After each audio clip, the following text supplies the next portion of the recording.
Afternoon.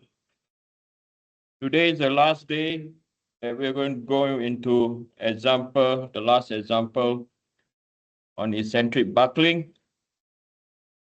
I'm going to do something different from previous term. I'm going to start teaching 2D Mohs circle early, okay? Because if I teach 2D Mohs circle later, a lot of students seem to have the trouble of grasping the concept. And that's why I want to start early on 2D Mohs circle. So that's our agenda for today. On Friday, we started on this problem. We have a steel column that supports two eccentric loads. It is assumed to be pinned at the top, fixed at the bottom, okay, and fully braced against buckling about the y-axis. Okay. So we are told to determine the maximum deflection of the column and the maximum stress in the column. Young's modulus of steel is at 200 gigapascal, and the yield strength given to us is at 360 megapascal. Okay, so we know the formula that we are going to use. Last week, I talked about IXX. Okay, so we're going to focus on IXX only because they declare that buckling will only occur in the YZ plane. Okay, so this is a declaration. Okay, fully braced against buckling. Okay, so from here we know what is the C value, like what I told you all. If XX is your interest, this is your C direction. Okay, now if I'm not saying that it's this problem, but if the axis of interest is going to be about YY, okay, then this is your C value. Are we clear? Yeah, I want you to focus on that. So we did IXX, second moment of area. And I did this method. Some students say, can you use the parallel axis theorem? Yes, you can. So I'm going to do the same thing. I'm going to deal with parallel axis theorem, okay, but nothing really changed. So if we look over here, this is our axis of interest, XX. Okay, so immediately we label that this is our width. And over here, this is our depth. So I'm going to label this 1. I'm going to label this 2. And the centerpiece is 3. Okay, and this is how I'm going to divide them. Okay. So we can start with IXX 1 and 2. They have the same value. Width is 100. Depth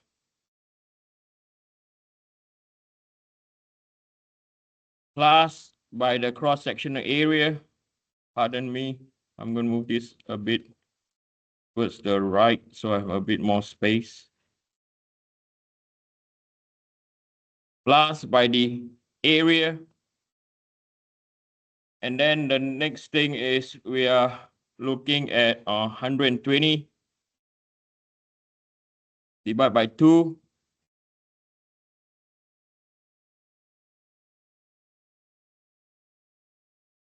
Minus by 10 divided by 2, the whole thing squared.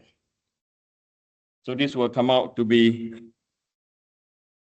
120 minus 2, and 120 divided by 2, minus by 10 divided by 2, squared the whole thing times by 100 times 10, plus by 100 times 10 power of 3 divided by 12 is equal to 3.033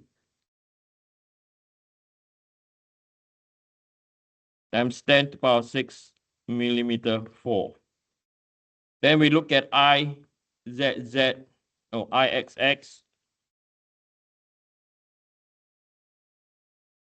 of 3. So the width is 10. The depth is 100 power 3 divided by 12. Now this term is equal to 0, but I'm going to show you why it's equal to 0. Right? So this will be equal to 120 divided by 2. And this is also minus 120 divided by 2. Or, yeah, and if you square this. And this is because the neutral axis, okay, the neutral axis for the entire structure and for section 3 are in the same position. Okay, are in the same position. That's why it's equal to 0. Okay, so this term over here is equal to 0. So this will be equal to 833.33 times 10 to the power minus 3 meter to the power 4. Therefore, Ixx will be equal to twice 3.033 times 10 to the power 6 plus by 833.33 times 10 to the power of, let's do by positive first, okay? Can you change to millimeters to the power 4 first? The outcome of this, 2 times by 3.003 power 6 plus by 833.33 power 3 is equal to 6.89 or 6.899 times 10 to the power 6, okay, or 6.899 times 10 to the power 6 meter 4. Okay. So if we use the technique that we did on Friday, the numbers are the same. Okay. You use what you are more comfortable in. Okay. Don't fix onto one technique. If you prefer one and the other, go for it. Okay. Right. So coming back to over here. Okay. So I'm going to copy this equation.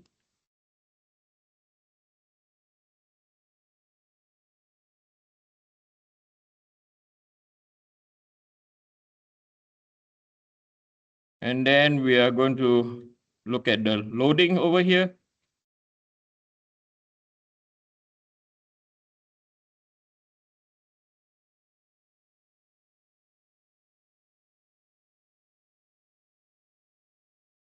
So we found that our Ixx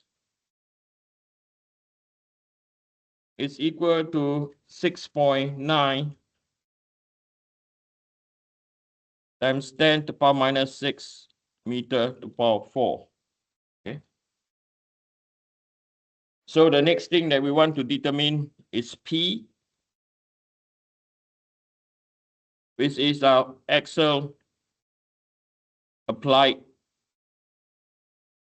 load. Okay. Now, if you look at the structure over here, okay, we look at the structure over here. This structure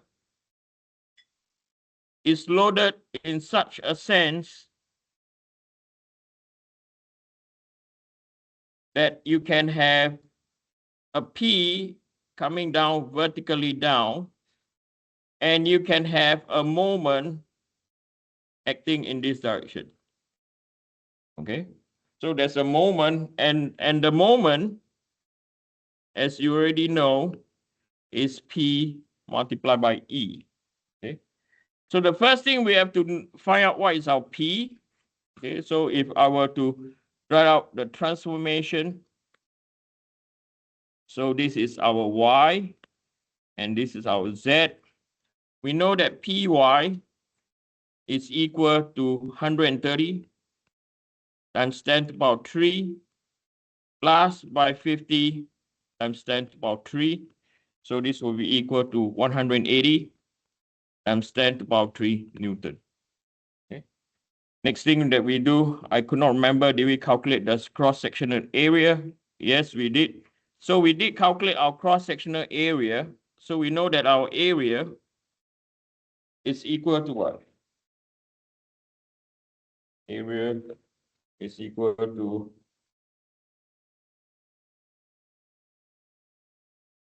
what we calculate. Let me see. Area is equal to 3 times 10 to the power minus 3.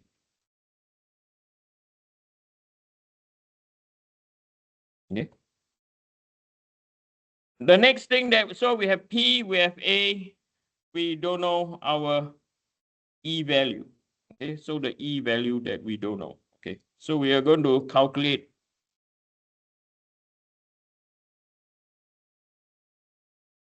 E. Okay, so we know, I'm doing the same thing again. We have a load coming down at 130 kilonewton. And then there's another load over here going at 50 kilonewton. We were given distance, and this distance is equal to 0.12. And this distance to the centroid is 0.08 meters. Okay. Now, if we were to focus at the top, yeah, I want you to see this. If we are going to focus at the top, so okay, at the top, I'm going to call this point A. Okay. Question for all of you: will the moment at point A rotate in a clockwise direction? Sorry, a counterclockwise direction, or in a clockwise direction? Yes. Clockwise, counterclockwise. Okay. So the valid answer is going to go in a counterclockwise direction. Why counterclockwise direction? Because you have a 130 and then you have a longer distance. On the other side, you only have 50 kilonewton and a what? Shorter distance. So we know that over here, this is your moment. Okay. So you can declare now, I am not doing static analysis. Repeat again. I am not doing static analysis. I'll show you why. So I declare moment is in the what? Positive is in the what? Clockwise direction. Okay, so I'm going to call this moment at point A. So moment at point A will be equal to what?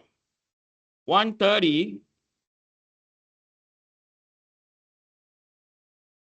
multiplied by 0.12 plus, sorry, minus. I got a lot of things missing today. So 130 times 10 to the power 3 multiplied by 0.12. Okay. And then we can have a minus. And then when we do a minus, this will be equal to 0.08 or 50 times 10 to the power 3 multiplied by 0.08. Okay. So this will be equal to 130 power 3 times by 0.12 minus 50 power 3 times by 0.08 is equal to 11600 Newton meter, and we declare that it is going in this direction. Okay. Now, if you want to do summation about point A, okay, so the next method is up to you. The answer will be the same. We are going to carry out static analysis. And when you carry out static analysis, you declare summation of moment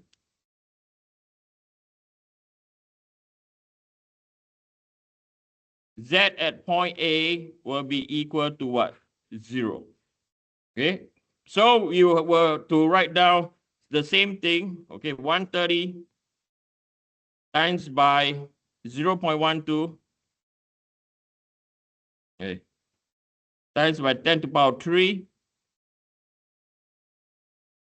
multiplied by 0.12 minus 50 times 10 to the power 3 multiplied by 0.08.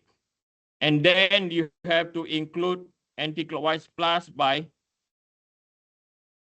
equal to 0.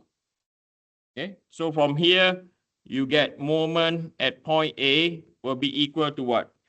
So 130 power 3 times by 412 minus 50 power 3 times by 0.08. So it's equal to, wait, clockwise, clockwise, anti-clockwise, clockwise. Okay. So 130 power 3 times by 12. Let me do this properly first. I don't skip step. So it's 15600 minus by what? 50 power 3 times by 0.08. 4,000 plus by moment at point A is equal to